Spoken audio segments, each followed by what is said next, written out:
मा कर्म जन्म कथनी करता विचारू, आ सृष्टिમાં તુજ વિના નથી કોઈ મારું। કોને કહું કઠણ યોગ તણો બળાપો,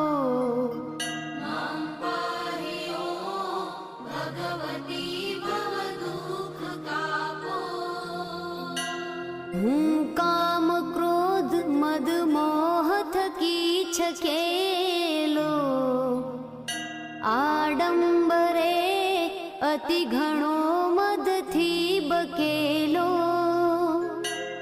દોષો થકી દૂષિત ના કરી માફ પાપો,